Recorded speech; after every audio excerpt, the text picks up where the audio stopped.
What about the Christians that go into the tribulation and those that get saved in the tribulation?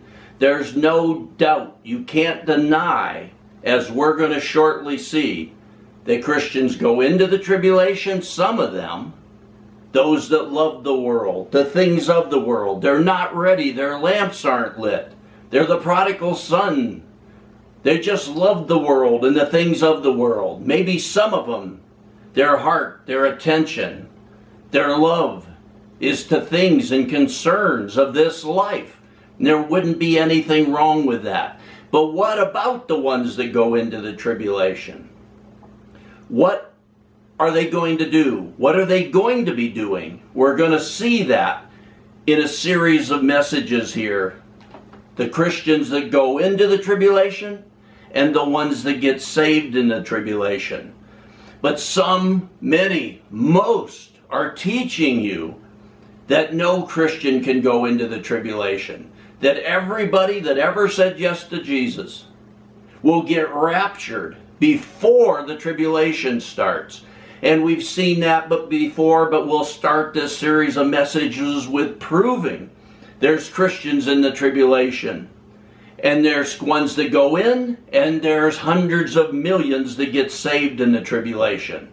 So let's start and see first that there are Christians in the tribulation. There's no doubt about it.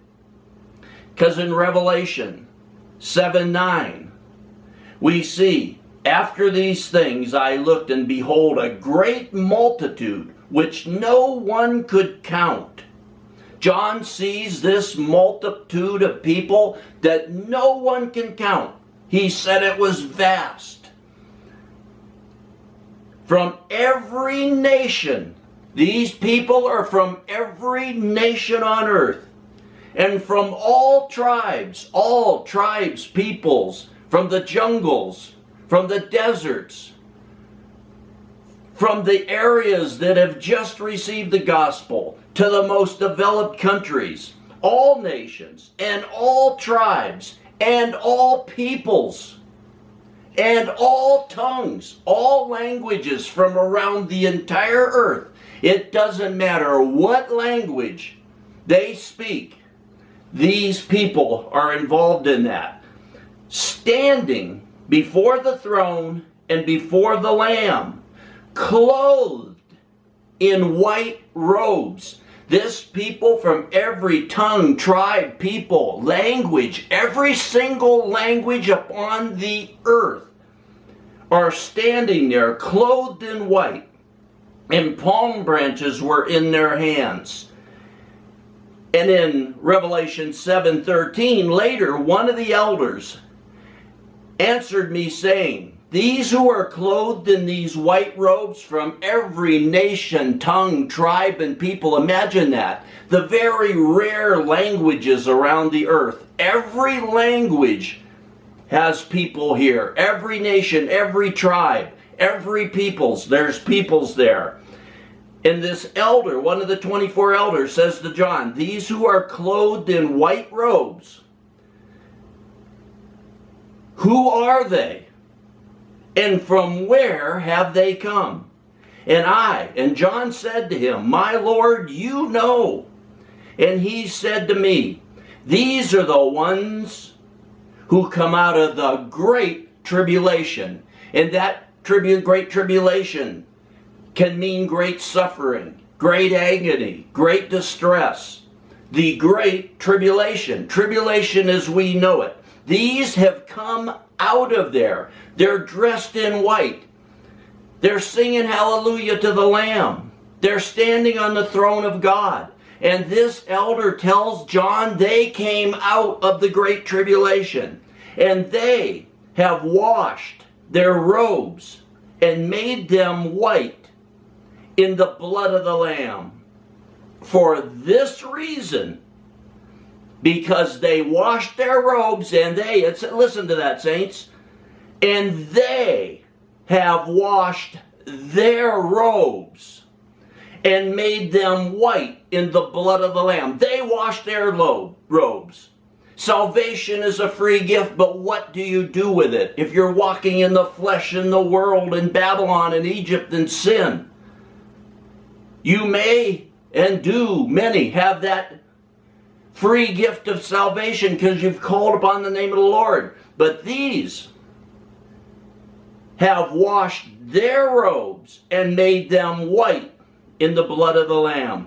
For this reason, what reason? Because they washed their robes and made them white in the blood of the Lamb. For this reason, they are before the throne of God and serve Him day and night. So we see there's no denying. There's Christians from every tongue and tribe and people, the remotest languages upon the earth, the scarcest people with the rarest languages. They're here. Some of them are here. They've received Christ. They're washed in the blood. They're ready. They're prepared. They're washed. They're ready for their wedding. And they're standing here before God.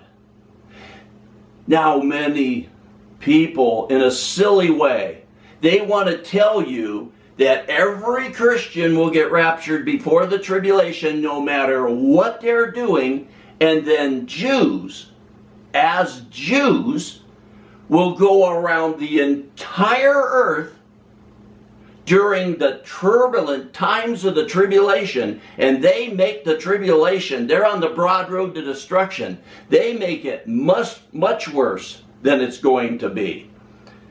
But they tell you that Jews, as Jews, will go around the entire earth in the 7 years of the tribulation and preach to every nation, tongue, tribe, people, even the remotest people in the rarest parts of the most remote jungles. They're going to do that.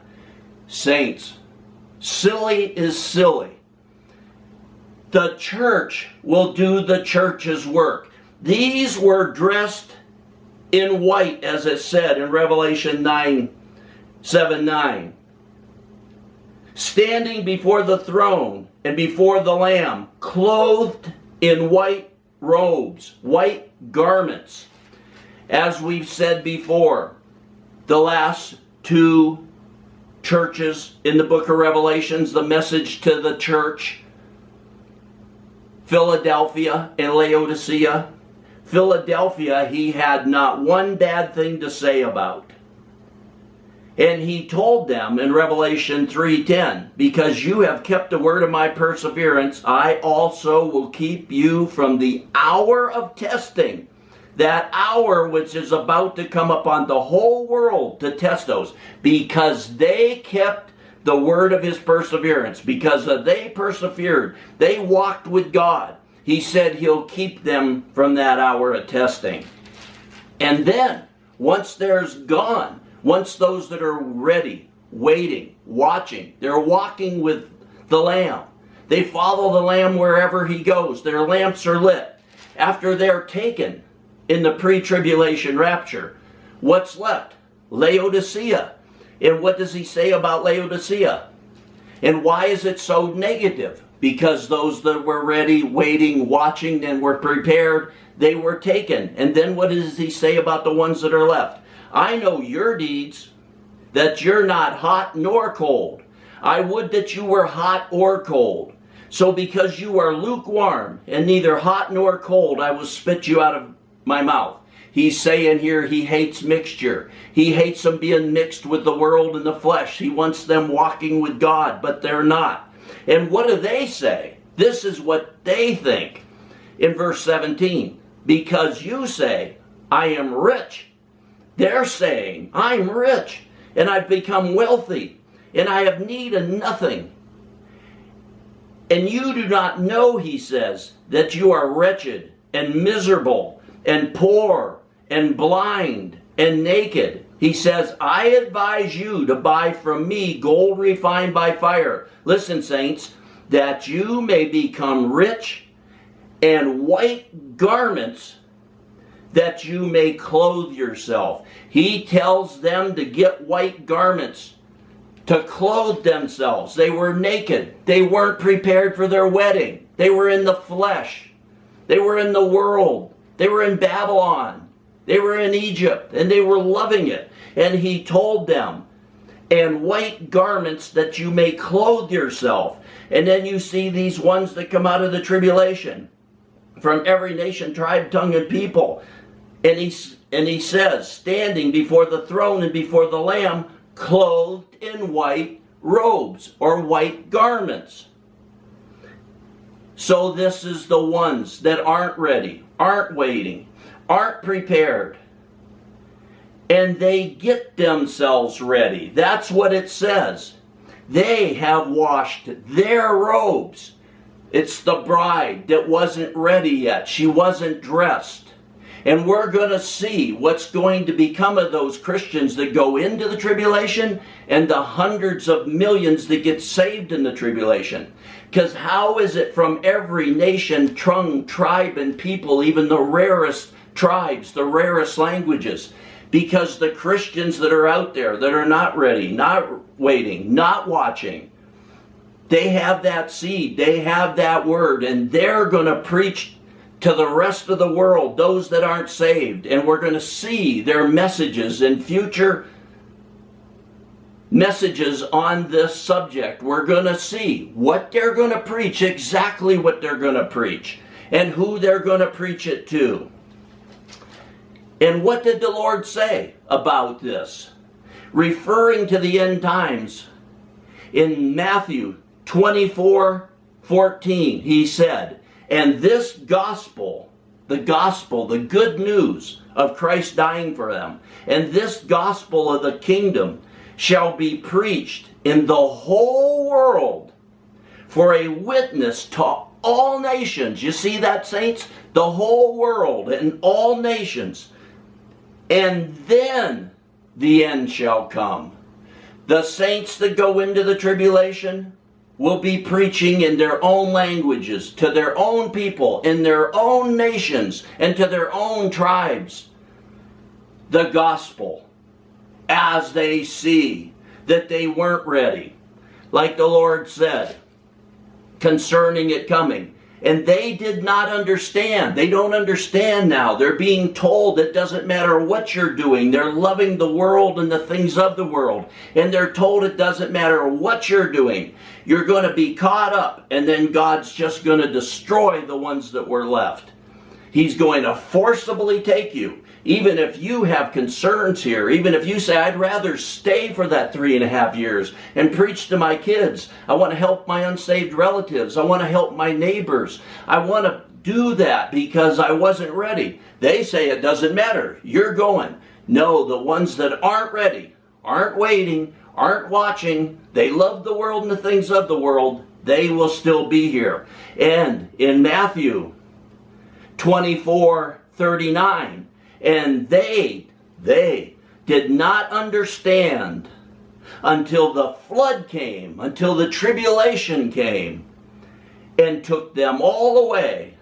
So shall the coming of the Son of Man be. So we're going to go through a series of messages, and we're going to see those that go into the tribulation, that aren't ready, aren't watching, aren't waiting, and those that get saved in the tribulation through and by those Christians in those nations, tongues and tribes and peoples, what they're going to be preaching, what they're going to be doing as they prepare, as they get dressed, as the bride readies herself for the marriage supper of the Lamb.